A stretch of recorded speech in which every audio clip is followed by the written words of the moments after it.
Untuk AKM numerasi sendiri, terdapat beberapa tingkatan soal, dari yang paling mudah atau LOTS, sampai tingkatan soal yang paling sulit atau HOTS, Higher Order Thinking Skills.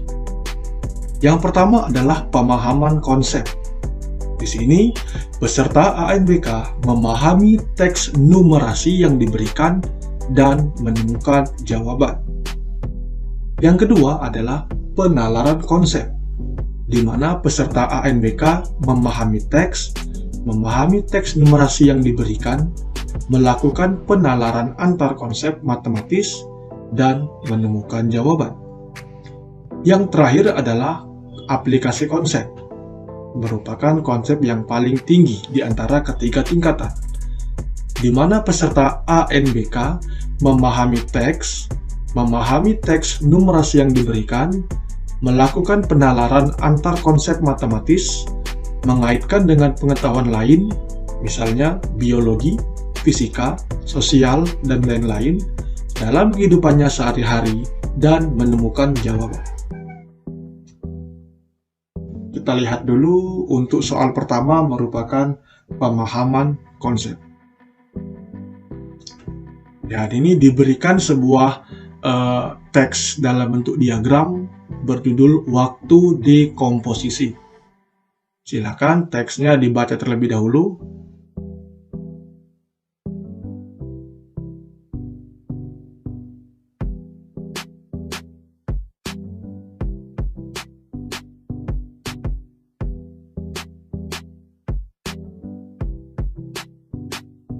Soalnya adalah sampah anorganik lebih lama terurai dibandingkan dengan sampah organik. Waktu dekomposisi popok sekali pakai lebih lama dari plastik, namun kurang dari kulit sintetis. Berapa waktu dekomposisi yang mungkin dari popok sekali pakai? A. 100 tahun, B. 250 tahun, C. 375 tahun, D. 475 tahun, atau E. 575 tahun. Kita lihat kembali, kita perhatikan data pada diagram batang di atas. Di sini diketahui bahwa waktu dekomposisi sampah plastik adalah 400 tahun. Jika diketahui waktu dekomposisi popok sekali pakai lebih lama dari plastik, maka waktu dekomposisi popok akan lebih dari 400 tahun.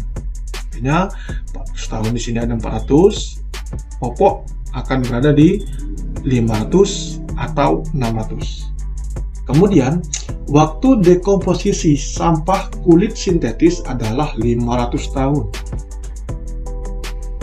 Jika diketahui waktu dekomposisi popok sekali pakai kurang dari kulit sintetis, maka waktu dekomposisi popok akan kurang dari 500 tahun. Bisa dilihat di sini. Untuk kulit sintetis 500 tahun, artinya popok sekali pakai kurang dari 500. Artinya, waktu dekomposisi popok berkisar antara 400 sampai 500. Perhatikan jawaban pilihan di atas. Nilai yang berkisar antara 400 dan 500 adalah pilihan D, yaitu 475 tahun. Jadi, jawaban yang tepat adalah D. Soal kedua, aplikasi konsep. Diberikan tabel waktu dekomposisi sampah organik. Silakan dipelajari dulu tabelnya.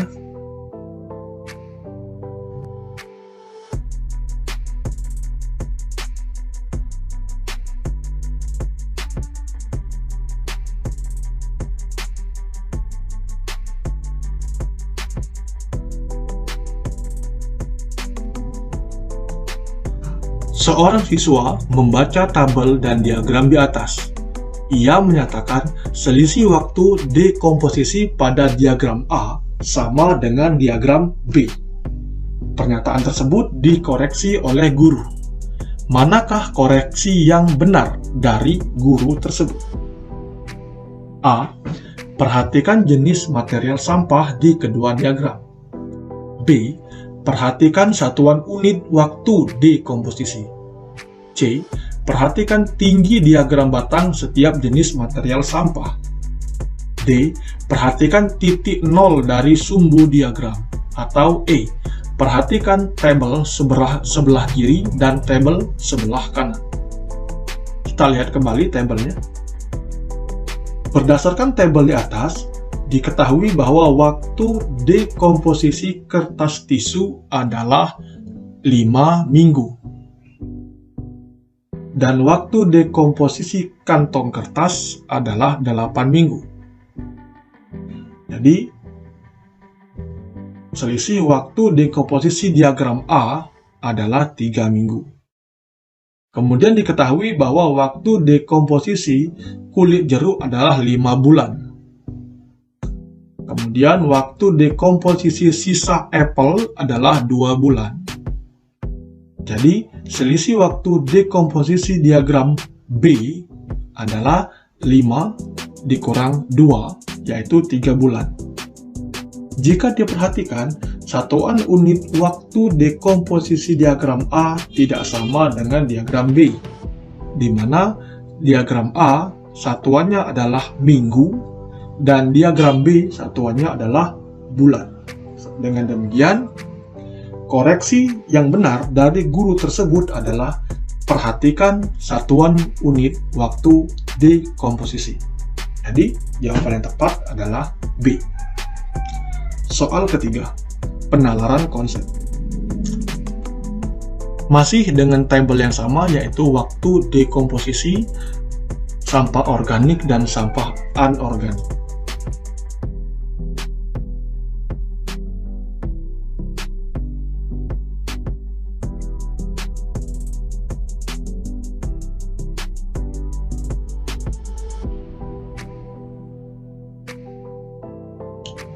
Pilih setuju atau tidak setuju dan ketik penjelasanmu.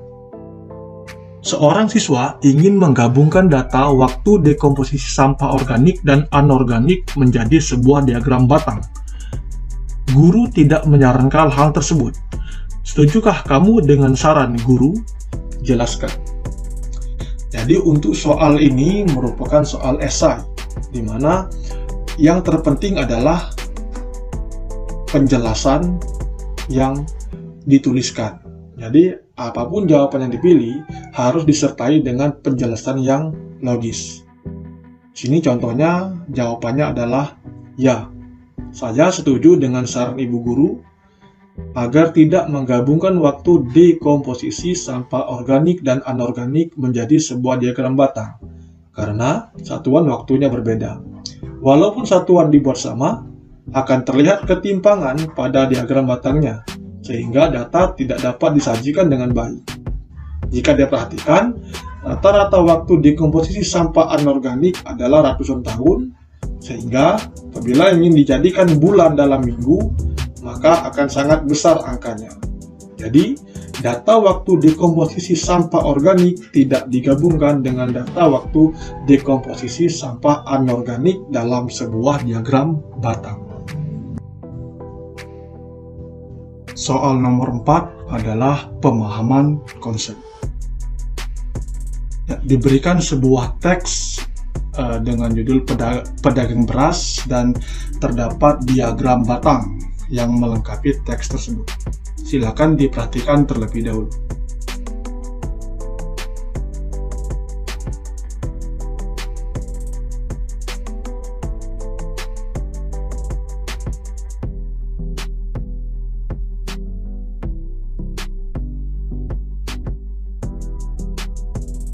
Pada toko beras tersebut, jenis beras yang paling banyak terjual adalah. Kita pelajari diagram terlebih dahulu ya. Perhatikan judul. Ini judul diagramnya adalah persediaan dan penjualan beras bulan Juli. Kemudian sumbu X. Sumbu X ada jenis beras yaitu IR46, IR42, Rojo Lele, Pandan Wangi, dan beras merah. Dan sumbu Y. Ada sumbu Y adalah jumlah beras dalam satuan kilogram, dan legenda. Dimana legenda adalah yang warna biru adalah persediaan dan warna orange adalah beras terjual. Berdasarkan diagram batang di atas, diperoleh hasil sebagai berikut. Beras IR46 terjual 180 kg. Beras IR42 terjual 80 kg. Beras Rojo Lele terjual 650 kg. Pandan Wangi 380 kg dan beras merah 70 kg. Dengan demikian, jenis beras yang paling banyak terjual adalah beras Rojo Lele sebanyak 650 kg. Selanjutnya, soal nomor 5 adalah aplikasi konsep. Masih dengan teks yang sama tentang persediaan dan penjualan beras pada bulan Juli. Silakan dipelajari terlebih dahulu.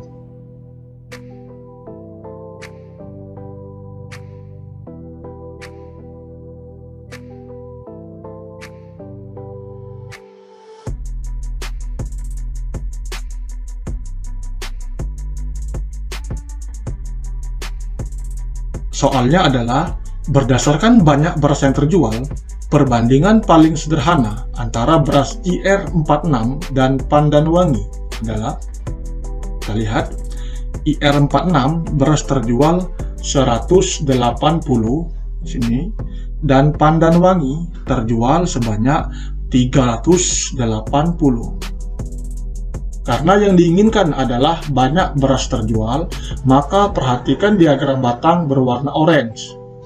Dari diagram diperoleh bahwa jumlah masing-masing adalah 180 dibandingkan dengan 380. Maka perbandingan keduanya adalah 180 per 380 disederhanakan sama-sama dibagi 20 per 20, sehingga hasil yang paling sederhana adalah 9 berbanding 19. Nomor 6 adalah penalaran konsep. Ini adalah gambar jemuran, di mana jemuran ini merupakan jenis jemuran lipat. Silakan dipelajari dulu.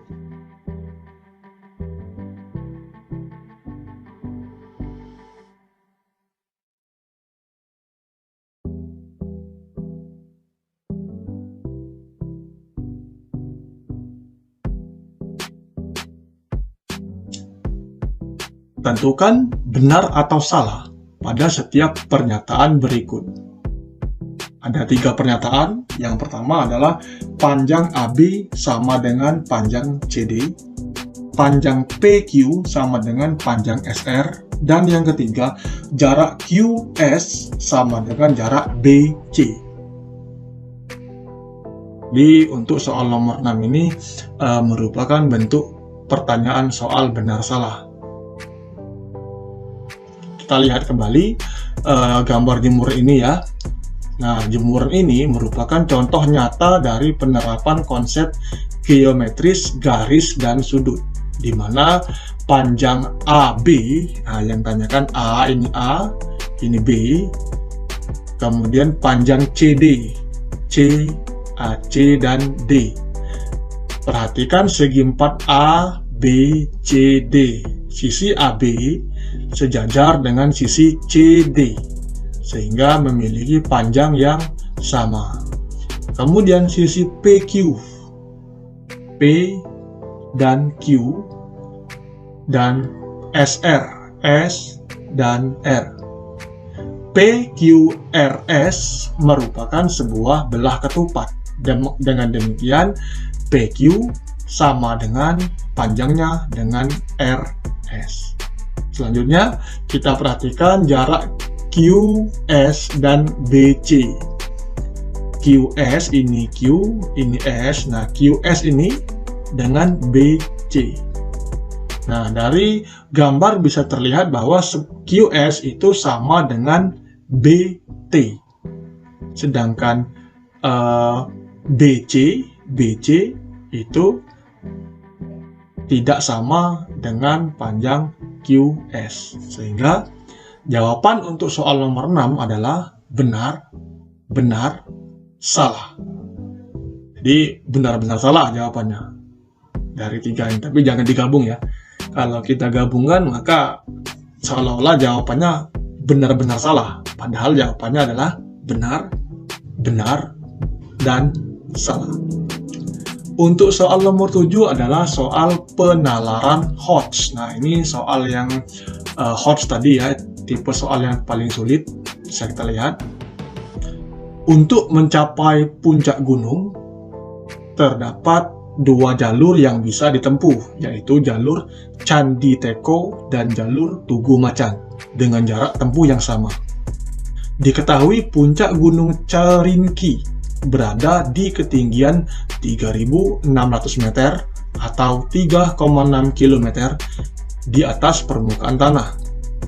Jarak antara base camp Candi Teko dan base camp Tugu Macan adalah 9,6 km atau 9.600 meter. Nah, ini gambarnya.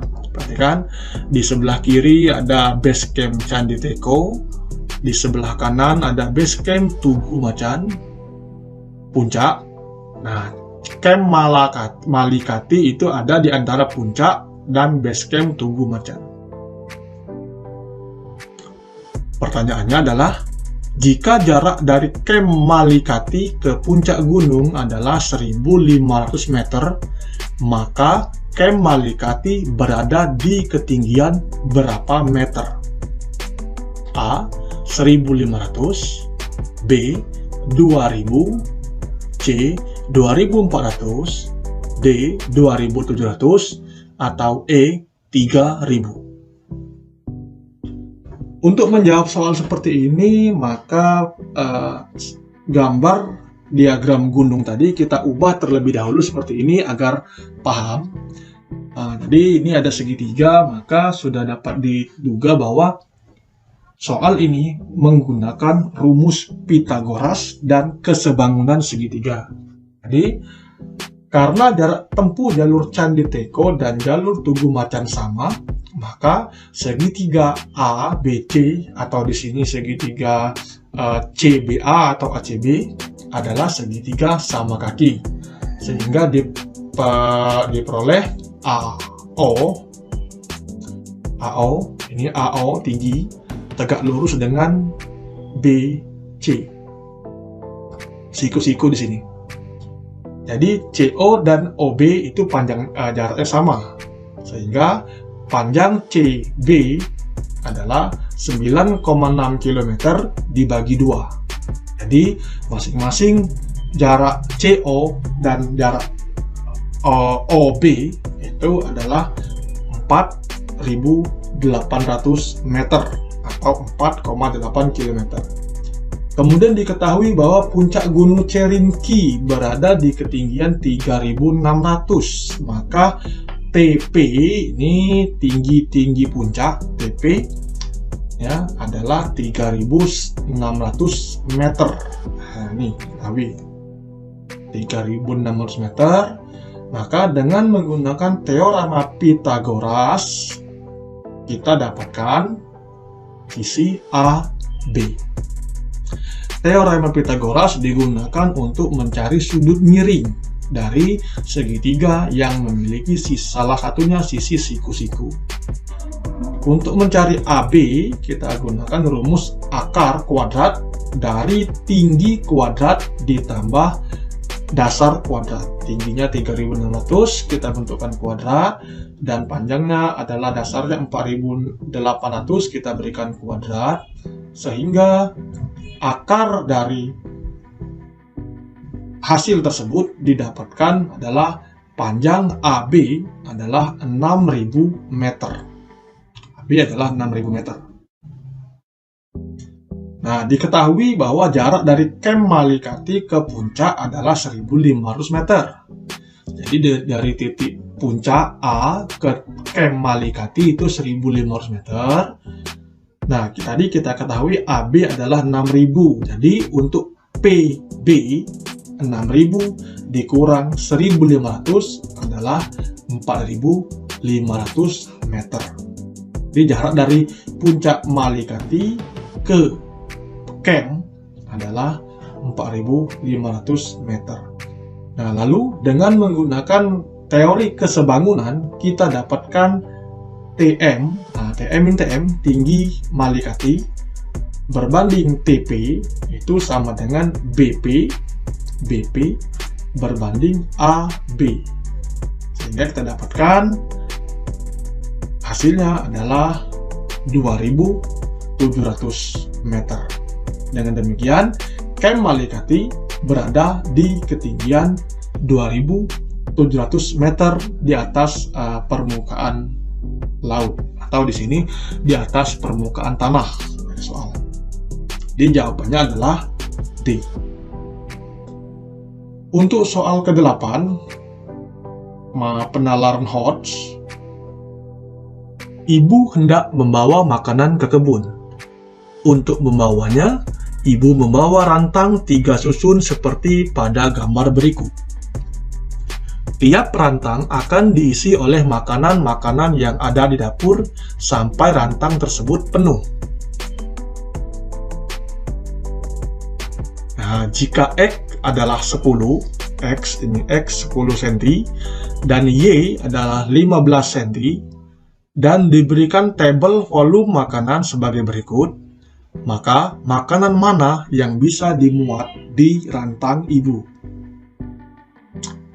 Ada sayur sop, bubur ayam Manado, soto ayam Lamongan, ayam suwir bumbu rica-rica, nasi goreng spesial, nasi kuning, dan gulai ikan.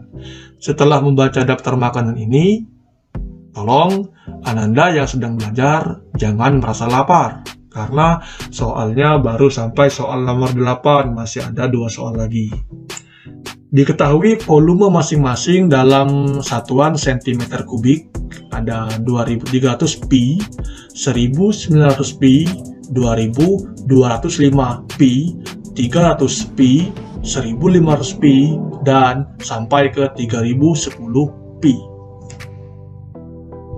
Perhatikan bahwa volume satu rantang jika X dan Y sama 10 dan Y sama dengan 15 adalah V X Y kuadrat, itu menggunakan rumus volume silinder adalah V X Y kuadrat. Kita masukkan nilai X adalah 10 dan Y adalah 15, sehingga hasilnya adalah V 10 dikalikan 225, sehingga didapatkan adalah volume satu rantang adalah 2250 pi. Oleh karena itu, makanan yang muat dengan rantang dan bisa dibawa adalah makanan dengan volume kurang dari atau sama dengan 2250 pi cm kubik. Sehingga makanan yang bisa dimuat di satu rantang milik ibu adalah sayur sop tidak muat, bubur ayam muat, soto ayam muat, ayam suwir-suwir muat, nasi goreng muat, nasi kuning tidak muat karena melebihi 2250, dan gulai ikan tidak muat karena melebihi 2250. Untuk soal nomor 9, aplikasi konsep. Nah, seperti tadi disampaikan bahwa aplikasi ini mengaitkan dalam kehidupan sehari-hari. Akan dilakukan pemasangan ubin lantai berukuran 50 cm dikali 50 cm untuk ruangan berukuran 3 dikali 4 meter. Jika dalam satu dus ubin berisi 10 keping ubin, berapa dus yang ubin harus dibeli? Berapa dus ubin harus dibeli untuk pemasangan ubin di lantai? A 4 dus, B 5 dus, C 6 dus, D 7 dus, atau E 8 dus. Untuk menjawab soal seperti ini, langkah pertama adalah kita hitung terlebih dahulu luas lantai. Itu luas lantai adalah panjang dikali lebar, didapatkan 12 meter persegi. Lalu hitunglah luas ubin. luas ubin menggunakan rumus persegi. Kita gunakan rumus persegi, kita ubah dulu ke satuan meter. Jadi 0,5 meter persegi, sehingga didapatkan luas ubin adalah 0,25 meter persegi. Kemudian bagikan luas lantai dengan luas ubin. 12 meter persegi dibagi 0,25 meter persegi, didapatkan ubin sebanyak 48 unit. Karena 48 unit ini akan dibagikan ke dalam dus, maka satu dus berisi 10 keping, ke 48 dibagi 10 didapatkan 4,8 dus, atau dibulatkan menjadi 5 dus ubin. Karena tidak mungkin membeli dus sebanyak 4 dus dan satu dusnya 0,8 dus, tidak mungkin. Jadi dibulatkan ke atas menjadi 5 dus. Atau bisa juga menggunakan rumus berikut ini. 3 dikali 4 dibagi 0,5 kuadrat dibagi 10, sehingga hasilnya sama, itu 4,8. Jadi jawabannya adalah B, yaitu 5 dus.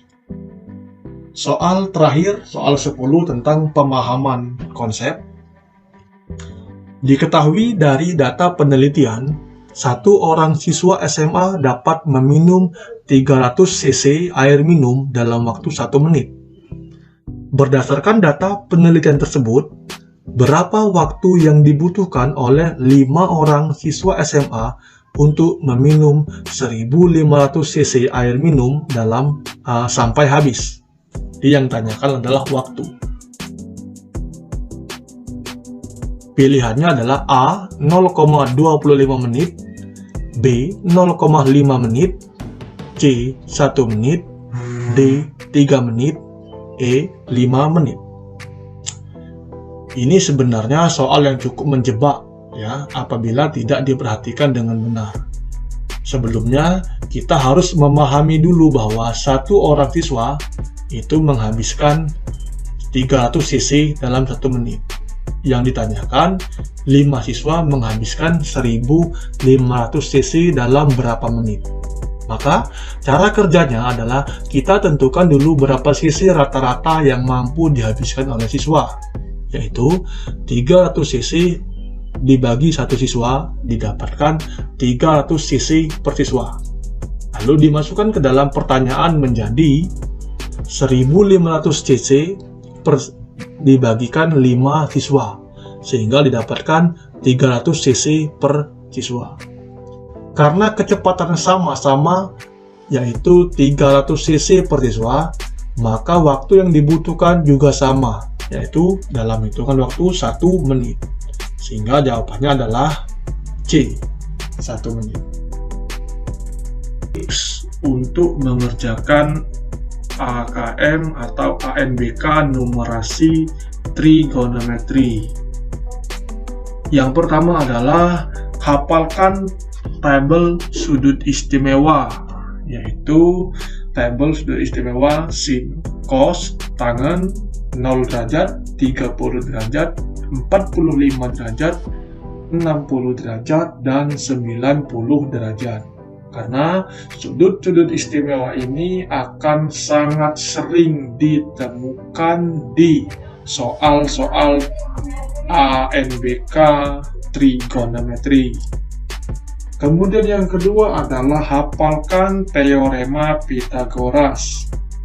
Jadi, pahami teorema Pythagoras, yaitu hubungan sisi tegak dan sisi alas pada segitiga siku-siku. Untuk rumusnya, silakan dibuka kembali buku pelajaran matematika. Yang ketiga adalah teori kesebangunan segitiga. Jadi, pahami teori kesebangunan segitiga, yaitu metode untuk mengukur panjang segitiga menggunakan segitiga lain sebagai acuan perbandingan. Nah, apabila sudah memahami dan menghafalkan ketiga hal tersebut, maka kita bisa masuk ke latihan soal selanjutnya. Untuk soal pertama adalah soal uraian.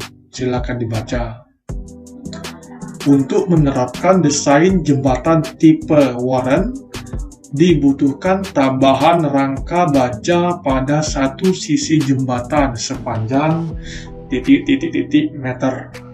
Jadi ini ada desain jembatan tipe Warren di mana jembatan menggunakan rangka baja dengan desain vertikal dan desain diagonal. Nah, ini merupakan jembatan yang harus diukur. Silakan dilihat.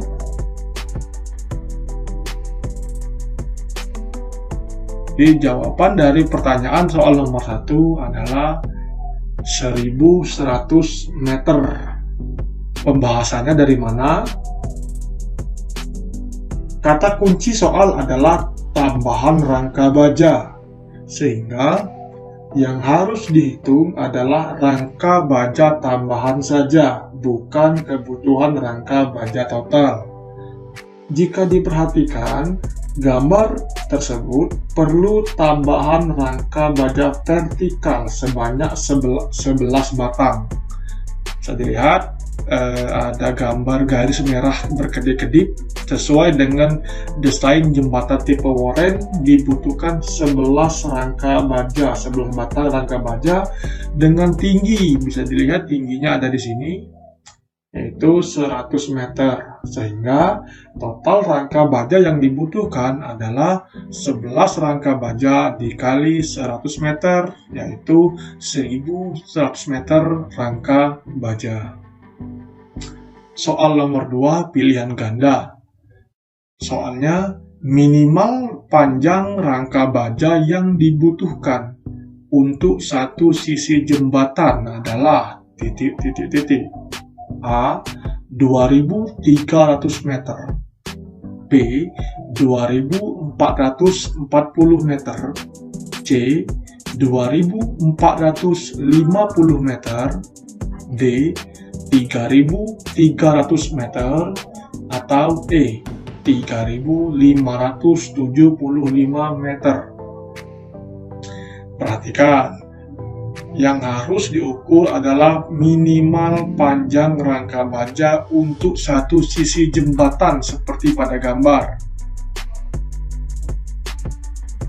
Jawabannya adalah C. 2.450 meter. Pembahasannya, jadi pada gambar ini kita ketahui sisi atas jembatan. Nah, ini sisi atas jembatan ada rangka baja sepanjang total 500 meter.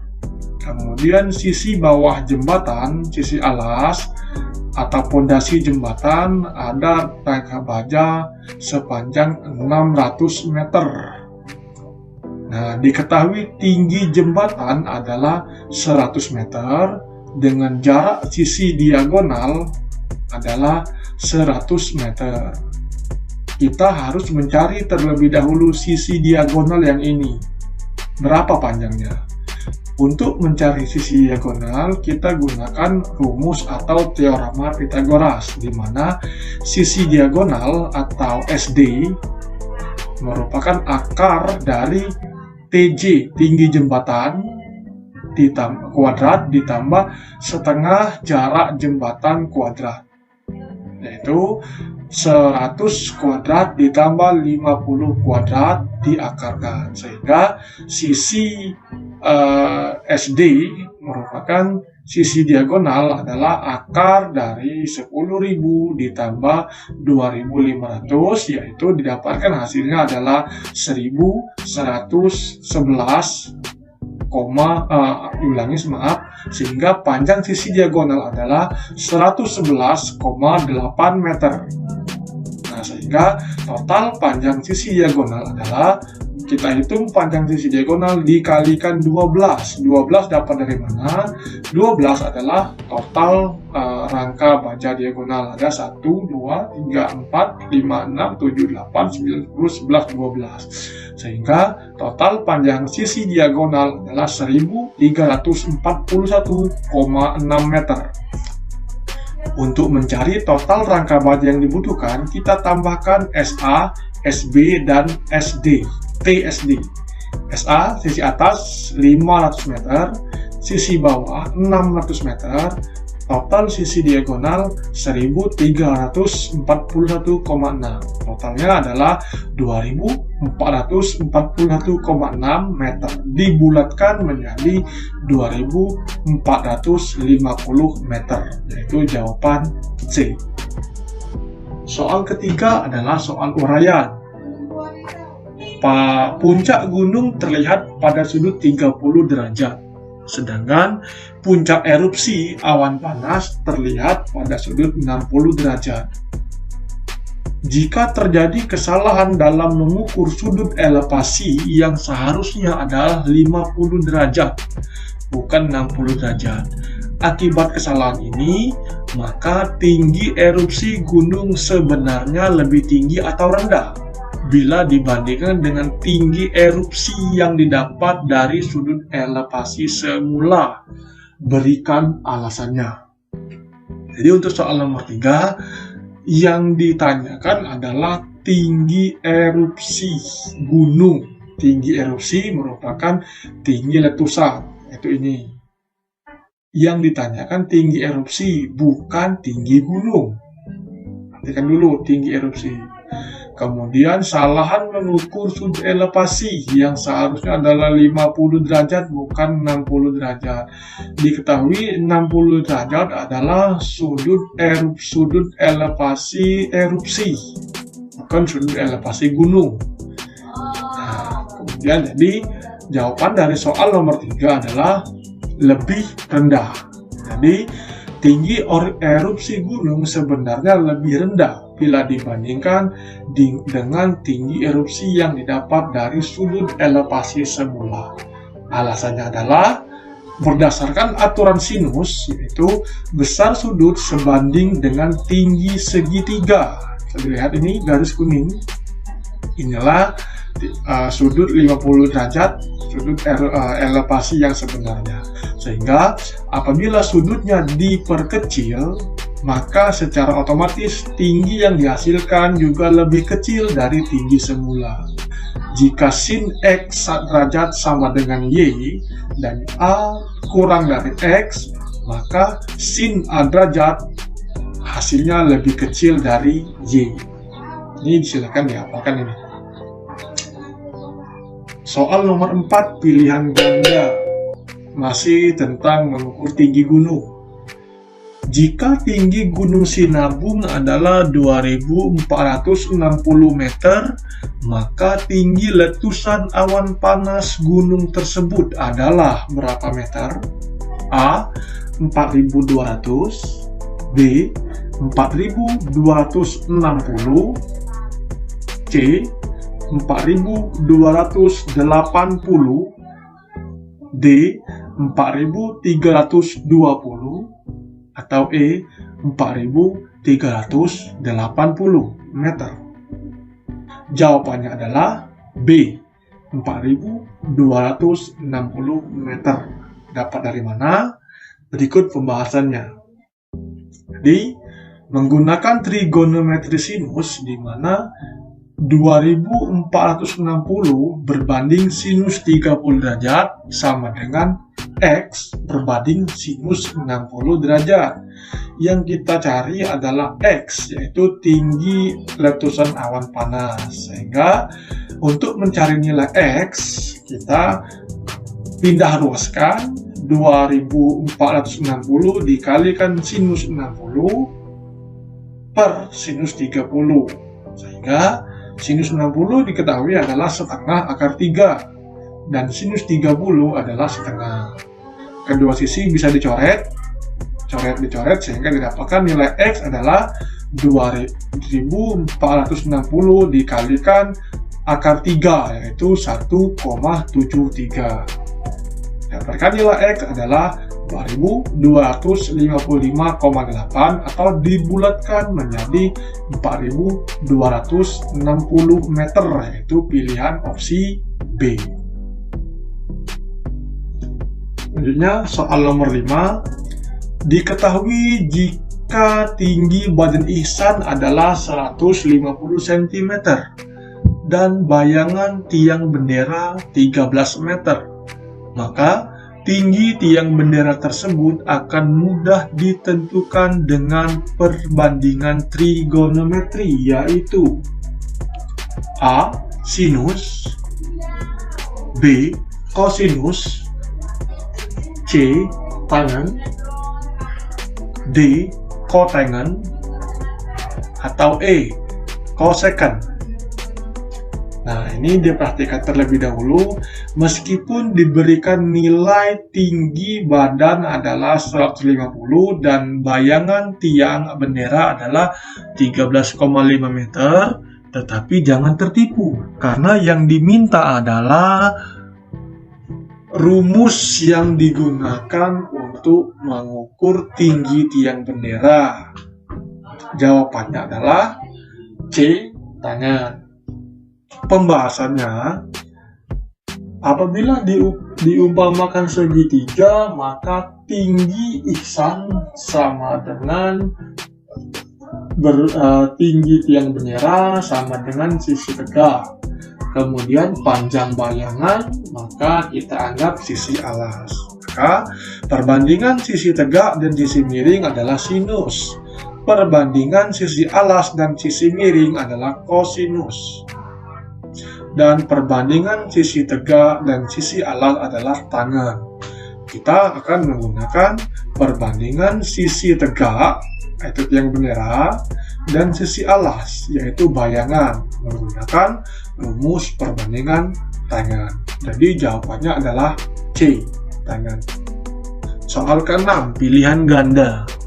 Jika kopilot melihat kedua kapal layar dengan posisi pesawat yang tegak lurus permukaan air laut dengan ketinggian diketahui 1.800 meter, maka jarak kedua kapal tersebut adalah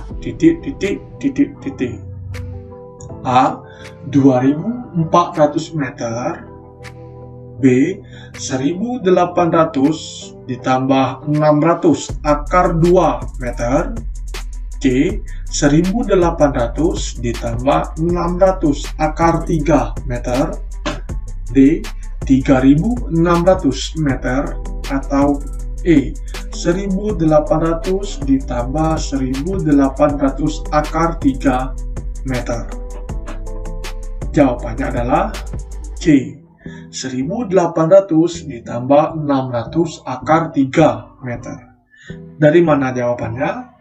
Kita perhatikan dulu bahwa menurut aturan segitiga, apabila sudut depresi 60 derajat, maka sudut elevasi juga 60 derajat.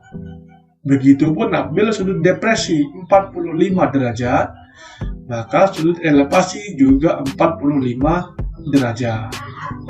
Kemudian pembahasannya adalah kita umpamakan posisi pesawat dan kapal adalah segitiga A, B, C, dan tinggi pesawat adalah O, sehingga terbentuk segitiga A, B, C.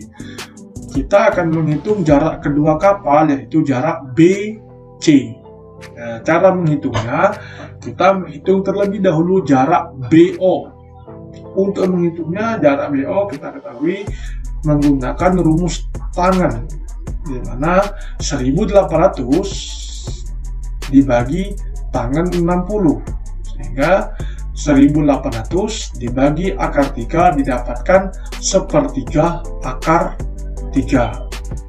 Sepertiga akar 3 dikalikan 1.800, sehingga dapatkan hasilnya adalah 600 akar 3. Kemudian kita hitung jarak OC. Jarak titik O ke titik C menggunakan rumus tangen 1.800 dibagi tangen 45. Karena sini adalah sudut 45, maka didapatkan tangen 45 adalah 1, sehingga OC adalah 1.800 dibagi 1 sama dengan 1.800 itu sendiri. Untuk menghitung jarak kedua kapal, kita jumlahkan jarak BO dan jarak OC, Sehingga didapatkan jarak BO adalah 600 akar 3 dan jarak OC adalah 1800. Sehingga jarak kedua kapal diketahui 1800 ditambah 600 akar 3. Selanjutnya soal nomor 7. Dengan menggunakan perbandingan trigonometri dapat diukur tinggi helikopter dengan bagian atas gedung. Seorang pengamat berdiri 120 meter di depan gedung.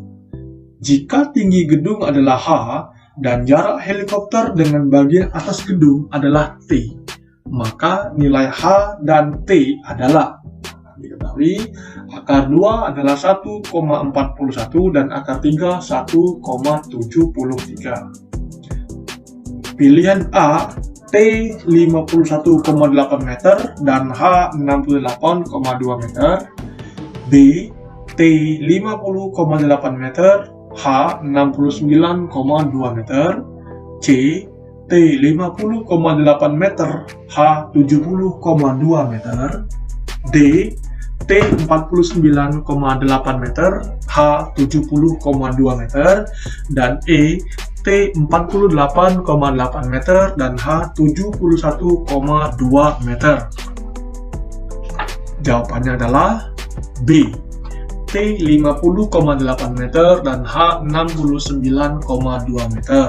Dari mana kita mendapatkan jawabannya? Berikut pembahasannya. Untuk pertama, kita gunakan terlebih dahulu aturan trigonometri tangan untuk mencari nilai H atau tinggi gedung. Kemudian, tangan 30 adalah H dibagi 120. Sehingga didapatkan nilai H adalah 120 dikalikan tangan 30. Tangan 30 kita masukkan adalah 1/3 akar 3. Jadi nilai H adalah 120 dikali 1/3 akar 3, dapatkan 40 dikali akar 3 adalah 1,73, sehingga nilai H adalah 69,2. Dapat nilai H. Kemudian untuk mencari nilai T, kita harus mencari nilai TH terlebih dahulu. Ya, nilai tangan 45 adalah TH dibagi 120. Dengan kita tukar ruas, TH adalah 120 dikali tangan 45. Tangan 45 adalah 1, sehingga TH adalah 120. Ini adalah tinggi TH.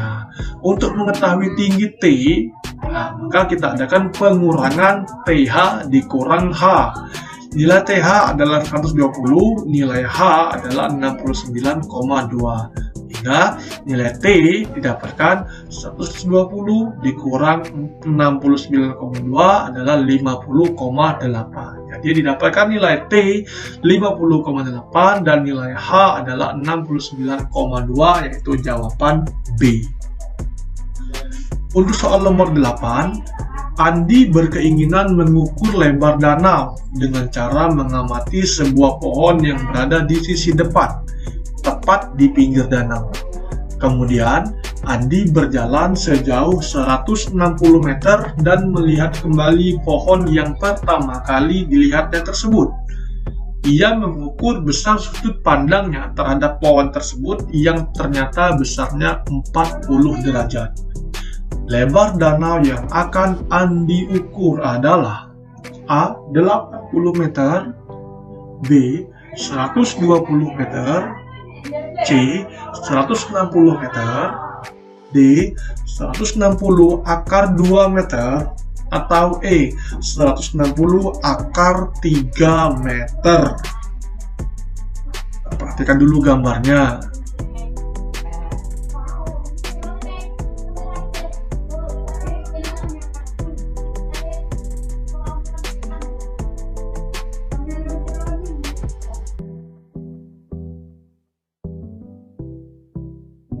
Jawabannya adalah E.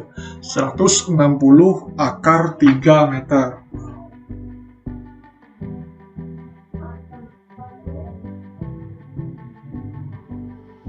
Untuk ini kita menggunakan aturan tangen, di mana diketahui tangen adalah sisi tegak dibagi sisi alas. Tangen 60 adalah sisi tegak dibagi alas. Tangen 60 adalah akar 3. Untuk sisi tegaknya masih dicari, dan sisi alasnya adalah 160. Sehingga kita pindahkan ruas, sisi tegak adalah 160 dikalikan akar 3. Jadi jawabannya adalah E. Soal nomor 9, pilihan ganda. Benny ingin mengukur lebar danau. Saat dilakukan pengukuran, Benny ragu atas hasil yang diperoleh, sehingga dilakukan pengukuran ulang. Ternyata setelah diukur, sudut yang tadinya 45 derajat seharusnya adalah 40 derajat. Perbandingan lebar danau yang seharusnya dengan lebar danau yang diperoleh dari pengukuran awal adalah A. Tangan 40 berbanding tangan 45. B. Tangan 45 berbanding tangan 40. C. Sinus 40 berbanding sinus 45. D. Sinus 45 berbanding sinus 40. Atau E. Tangan 40 berbanding sinus 45. Jawabannya adalah A. Tangan 40 derajat berbanding tangan 45 derajat. Pembahasannya, untuk mengukur lebar danau atau lebar sungai, kita menggunakan aturan tangan. Di lebar danau seharusnya adalah tangan 40 berbanding lebar danau yang pengukur awal adalah tangan 45 derajat. Jadi jawabannya adalah A. Soal nomor 10 adalah soal uraian. Saat akan mengukur lebar sungai, posisi pramuka pertama berdiri persis di depan sebuah pohon A. Dan pramuka kedua berdiri di titik C. Serta posisi jarak keduanya adalah 200 meter. Saya ulangi, posisi jarak keduanya adalah 20 meter. Para pramuka tersebut membuat sketsa pada sebuah kertas seperti pada gambar berikut. Apakah dengan menggunakan sketsa di bawah ini, pramuka dapat mengukur lebar sungai jika diketahui panjang BE adalah 8 meter dan DE adalah 4 meter? Berikan alasanmu. Ini gambarnya ada sedikit kesalahan dari sistemnya. Gambarnya adalah ini pramuka. Titik A, pramuka pertama di sebuah pohon di sini. Kemudian pramuka kedua harusnya di titik B, bukan di titik C. Tapi ya tidak apa-apa, bisa dipahami dari gambarnya ya. Nah, untuk yang ini, yang ditanya adalah apakah dengan menggunakan sketsa di bawah ini pramuka dapat mengukur lebar sungai? Jadi yang ditanyakan adalah bisa atau tidak mengukur lebar sungai. Jadi di sini kita tidak disuruh mengukur lebar sungai, tidak diminta bertanyakan berapa lebar sungai, tetapi yang ditanyakan adalah apakah pramuka dapat mengukur lebar sungai. Jadi jawabannya hanya dua, bisa atau tidak. Jawabannya adalah bisa.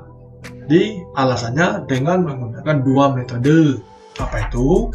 Metode pertama menggunakan metode kesebangunan segitiga ABC sebangun dengan segitiga DBE karena ketiga sisinya sama, sehingga untuk mencari ACDB berbanding BC sama dengan DE berbanding AC. Yang kedua, kita menggunakan metode trigonometri pada kedua segitiga di sudut B, yaitu tangan B sama dengan DE berbanding DB atau AC berbanding CB. Jadi ini hanya ditanyakan bisa atau tidak, dan kita tidak ditanyakan, tidak disuruh mengukur lebar sungai.